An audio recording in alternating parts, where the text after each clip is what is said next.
Have you ever felt that something inside you is asleep?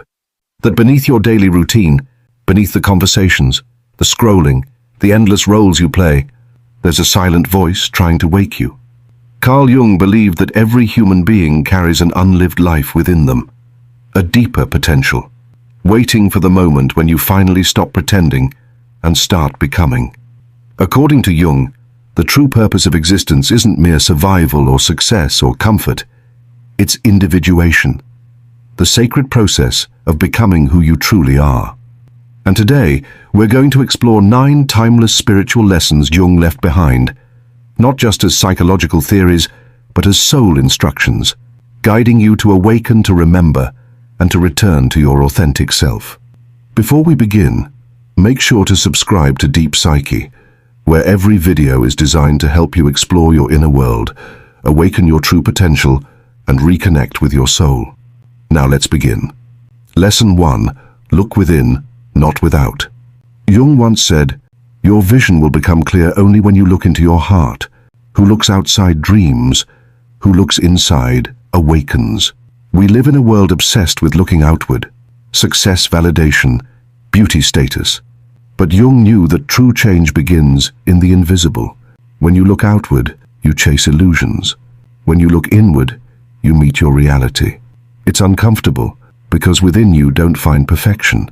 You find chaos, fears, wounds, and desires that have been buried for years. But that's where awakening begins. The purpose of introspection isn't to feel good. It's to see truth. Every time you stop running and sit with your inner discomfort, you take a step toward consciousness. Because awareness is light, and the moment you face what you used to avoid, it loses its power to control you. Lesson 2. Embrace the darkness. Jung called it the shadow, the part of you that you reject, hide, or deny. He said, "One does not become enlightened by imagining figures of light, but by making the darkness conscious." Modern spirituality talks about positivity, but Jung taught the opposite. You can't reach light by escaping your darkness, only by integrating it. The shadow is not evil. It's misunderstood energy. Anger becomes power when owned. Jealousy becomes insight when examined. Fear becomes intuition when respected. When you repress these emotions, they don't disappear. They hide in your subconscious and control your life from the dark. To embrace your shadow is to whisper to your own pain, "I see you. I know you're part of me." That act, simple but radical, begins your transformation. You stop being divided. You become whole. Lesson 3. Listen to your dreams. Jung called dreams the royal road to the unconscious. They are not random. They are messages from the soul spoken in symbols. Each night your psyche becomes a storyteller. It speaks in riddles and metaphors because truth often cannot be told directly. A dream of being chased isn't about fear. It's about the part of you you're running from. A dream of falling may not be danger. It might be surrender. Jung believed your unconscious tries to balance you, to restore harmony when your conscious life is unbalanced. If your life is rigid, your dreams will be chaotic. If you suppress your emotions, your dreams will cry for release. To listen to your dreams is to let your soul speak. Keep a journal. Pay attention to patterns, colors, emotions. The symbols that appear again and again, they are your inner language. And sometimes a single dream can reveal more about your destiny than a lifetime of external advice. Lesson 4. Face reality, not illusion. Jung said, "People will do anything, no matter how absurd, to avoid facing their own souls. We create distractions, endless entertainment, busyness, spiritual bypassing, all to avoid the silence that reveals truth." But Jung knew that psychological healing begins the moment we stop pretending. He wrote, "The most terrifying thing is to accept oneself completely." Why terrifying? Because to accept yourself is to face the parts that don't fit your self-image, your selfishness, your envy, your guilt. It's easy to lie to others, but when you lie to yourself, you lose your center. Reality is medicine. It may taste bitter, but it heals. When you stop escaping and confront what is without judgment, you return to authenticity, and authenticity is freedom. Lesson 5. Transcend superstition. Trust the psyche. Jung didn't believe in blind faith. He believed in inner experience. He studied religion myths and archetypes not to create dogma, but to reveal that God speaks through the language of the psyche.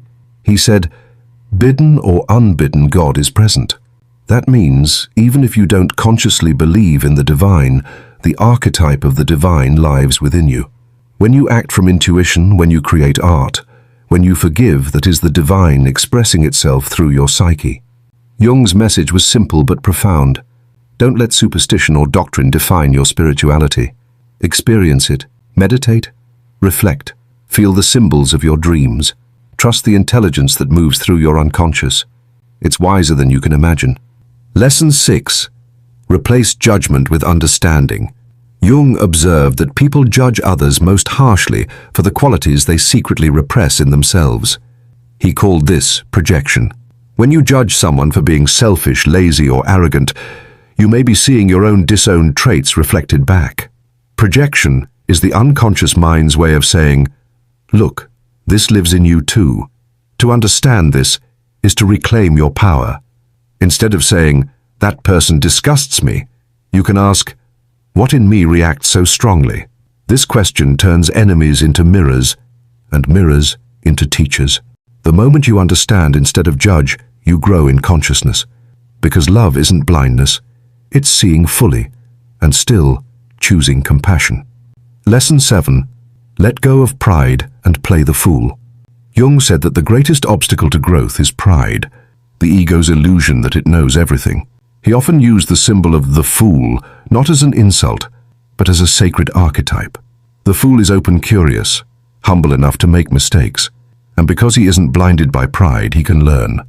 To play the fool is to accept that life is mystery, that you are a student of your own soul. When you drop the need to appear perfect, you make space for grace. Growth doesn't happen through control, it happens through surrender. Every time you say, "I don't know but I'm willing to see," you step closer to wisdom. Lesson 8. Embrace aging. The soul's second journey. In modern culture, aging is seen as decay, but Jung saw it as transformation, the soul's second journey. He said that in youth, we build the outer world career love status, but in the second half of life, the psyche calls us inward. If you resist this call, you feel empty because what once gave meaning no longer does. But if you listen, aging becomes a sacred passage. The second half of life isn't about adding more, it's about shedding. Shedding ego, shedding roles, shedding illusions. Jung wrote that true fulfillment comes not from becoming more, but from becoming whole. And that means reconciling with death, not as an end, but as a return to the source. When you can look at your wrinkles and see wisdom instead of loss, you've understood the secret of the soul's second journey. Lesson 9. Live your own myth. Jung once said, "The privilege of a lifetime is to become who you truly are." In a world where everyone imitates the greatest rebellion is authenticity, not the shallow kind, but the deep, mythic kind. You were born with an archetype, a pattern that your soul chose to express. Some are healers, some are warriors, some are seekers, artists, teachers. The tragedy of life is that most people never meet their myth. They live borrowed stories, family expectations, social rules, cultural scripts, but your psyche will never stop calling you home. Through anxiety, depression, restlessness, it whispers, "You are living too small." To live your myth is to say, "I will no longer betray myself to belong. I will walk the path my soul came here to walk." It's terrifying because it requires you to leave the familiar, but it's liberating because it returns you to yourself. Jung didn't want followers.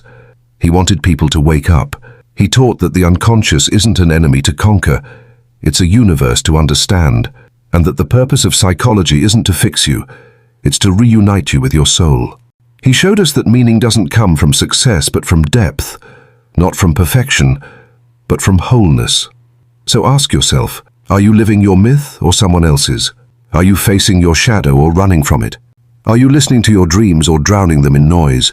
Because every moment you choose awareness over avoidance, you step closer to what Jung called the self, the divine core within you that has never been broken. This is not the end. It's the beginning of remembering who you are beneath the noise. Subscribe to Deep Psyche, because somewhere deep in your psyche, your soul is still whispering. Wake up.